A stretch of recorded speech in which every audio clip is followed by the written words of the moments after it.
educational system. Before we jump into college, I want to discuss about how to succeed in college, but first, I know some people are thinking about how expensive college is, and maybe you think that means it's not for you. So I want to have this discussion first. First, we can talk about money, because you have many options. DVR is definitely an option, so first you apply to DVR, and they will pay for your whole college experience. But you do have to apply very early, because there's a significant waiting list. In my opinion, this is one of the best options for deaf and hard of hearing people. Community colleges are much cheaper than four-year universities. You can take some courses, transfer them over to a four-year university, and half of your university experience is done. So that's a much cheaper option. This is not about getting the highest GPA necessarily, but it's about going in and picking some easy courses, taking fewer courses. You know, maybe you'll come in and say, I want to be challenged, I want to take the hardest classes, but I recommend playing it smart, picking the classes that'll give you a high GPA, and then start applying for scholarships after that first semester. If you take your community college courses, those typically focus more on teaching and education, and four-year colleges typically focus more on research. So be aware of that.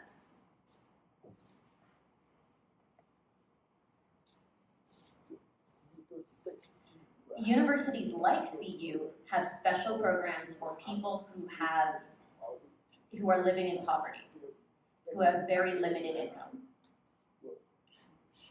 They can do a tuition waiver, they can add extra scholarships for you if you are living in poverty. That is something to let financial aid know about, and that is something that they can help you with.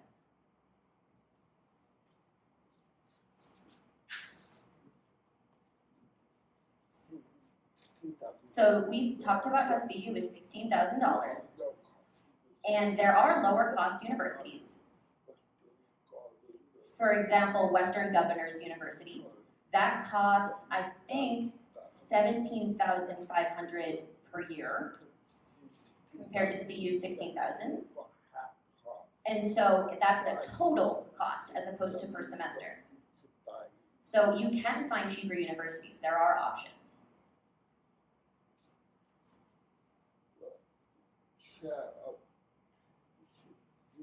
So there are some tuition-free universities. Those won't be the top universities, but they're incredibly successful for people with money challenges. If you have full time to devote to school, there's the University of People, UOP, and I believe that's $4,800 for an entire bachelor's degree, and then an additional $3,000 for a master's degree. Also, American University. American University is considered the gold standard to get a degree from. If you get a degree from AU, other countries will recognize that it is one of the top universities.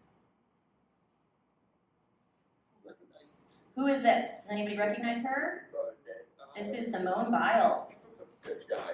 You know, people, we are always excited because she's representing our country in the Olympics. And I was very excited that she worked hard to get her Olympics, obviously her medals as well, and she has a bachelor's from University of the People. She has a degree in business. So just so you know, it is doable.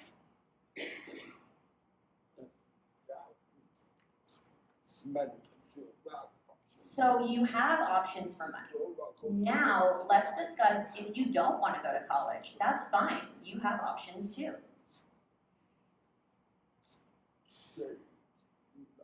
So trade schools include things like plumbing, car repair, HVAC. Typically, those jobs pay very well. Not, top of the field, but very well. And it requires less school, and those schools tend to be cheaper. Maybe it's a 6-month to 2-year training program. It wouldn't be considered college level.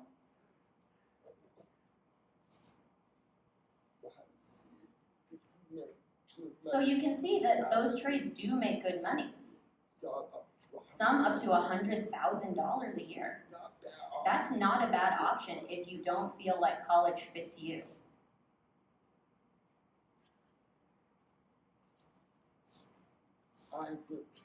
So I went to a venture capital firm where I attempted to start a business, and they gave me $330,000 for a significant amount of training.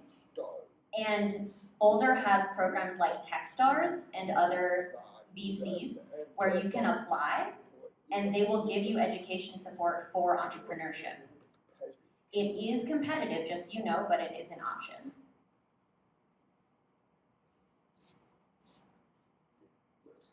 This would have helped me a lot.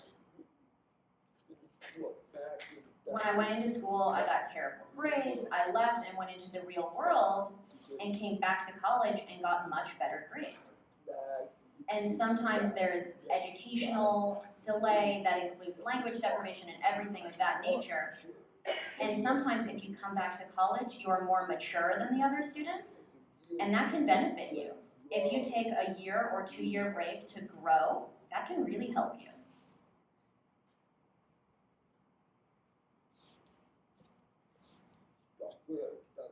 Software development is a high demand career.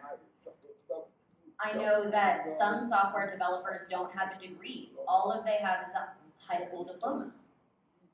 And they went to freecodecamp.org. That is a free program. It is a lot of work. It is 300 hours to get your certificate, and you're on your own. There are other coding camps that you have to pay for. However, there is more support and there's more investment in you. That's something you can Google and find. There's also CompTIA certification. That's a basic level certification for tech support and helping people fix their computers. RIT has a program for that over the summer where you go for 10 weeks to Rochester, and they will pay your tuition, food, dorms, flight. They will completely pay for you to come. There are limited spots available, so it is a bit competitive. But that's really a fast track to a job.